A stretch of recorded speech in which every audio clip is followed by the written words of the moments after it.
আর kidney বার সমাকার খালি সমাকার তো কাটতে কথা ভান্ডার খালি হয়ে গেল লাড়া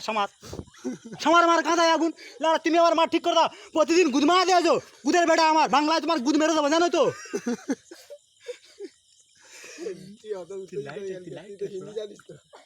गुद मार कर क्षमा करो क्षमा कितनी बार करूँ जब ना क्षमा करते करते मेरा भंडार खाली हो गया और फिर भी क्षमा मांग रहे हो मेरे गाँव में पैसा नहीं भरती क्या? अरे बंगाली लोग जियो सिम नहीं यूज नहीं करते बंगाली कहाँ थे मराठी गुजराती को खाली ऑफिस में भर देते हो गुद मार बेटा किसी जाने ना और गुदे ऑफिस में चाहिए गुदे बेटा রেকর্ড করা হতে পারে রেকর্ড করে কি বালটাল ছিঁড়ে নিবি গুদের বেটা আর বাঙালি আদমি করে রাখি খালি রেকর্ড করা হচ্ছে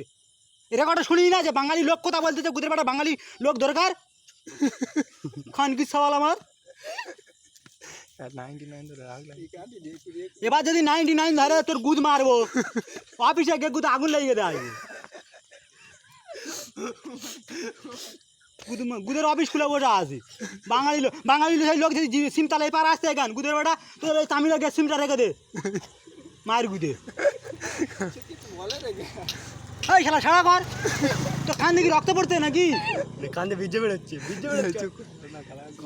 কমেডিটা মনে লেভেল বিজে বেরোচ্ছে কান্দে গুদের বেটা তোর মালিককে বলবি কাস্টমার আসতে গুদ মেরে দেবো ওর এবার তো কান্দে কি বিজে বেরোচ্ছে এবার যদি আমার 99 হয় তো দেখবা কে ফিফা জিও কোম্পানির মালিককে মুকেশ আম্বানি তো ওর মেয়ে তুলে নিয়ে আসবো প্রতিদিন গুদের 99 গুদ আমার পয়সা বলি না নাকি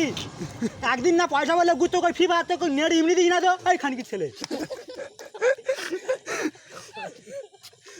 আর তার পয়সাটা ভরিছি আর গুদ 99 চুরা দিয়ে টাকা চুরি আসছে নাকি কি করতে পারলেন হাফসা চিনা গিরা কোনটা ছাড়া করিনি